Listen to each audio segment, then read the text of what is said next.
La question, c'est de savoir comment se passe aujourd'hui la construction de l'identité musulmane. La construction de l'identité musulmane, elle ne se passe pas dans les mosquées.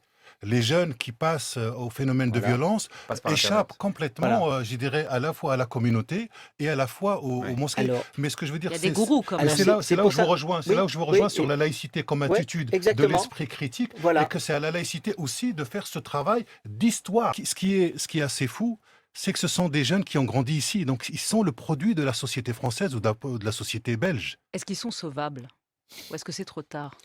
Pour certains, non, malheureusement, et pour d'autres encore. Et je crois que cela dépendra aussi dans la manière dont nous allons essayer de construire cette unité nationale avec toutes les composantes de la société française, parce que les familles musulmanes sont en grande partie une partie de la solution. Aujourd'hui, ce que je vois dans la société française, c'est un certain nombre de types de décrochage. Un décrochage qui passe d'abord par tout un phénomène de violence. On a vu les frères Kouachi, les frères Koulibaly, qui passent par tout un phénomène des phénomènes de rupture et de violence et qui peuvent vouloir punir la société de ce qu'ils sont devenus. Ça, c'est un premier décrochage.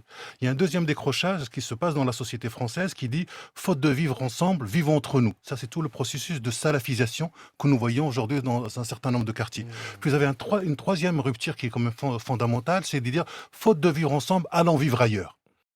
Il y a plusieurs phénomènes. Il y a des phénomènes de rupture partout dans toutes les sociétés, notamment qui sont travaillées par le fait islamique et les sociétés arabes qui sont en voie de décomposition. Nous avons le djihadisme qui est une idéologie politique pour passer à l'action. Nous avons une prédation du texte. Nous avons ce que j'appelle un déficit d'histoire en ce qui concerne l'islam premier, parce que nous avons un vrai déficit en ce qui concerne l'islam des origines. Et je le dis souvent, faute d'histoire, on se raconte des histoires et ça finit par faire des histoires. Et que les textes religieux sont mobilisés par des acteurs sociaux, quelles que soient les légitimations qu'ils se donnent, de même que dans l'histoire du christianisme, on a utilisé l'idée de l'inquisition, donc tout est possible dans un véritable texte.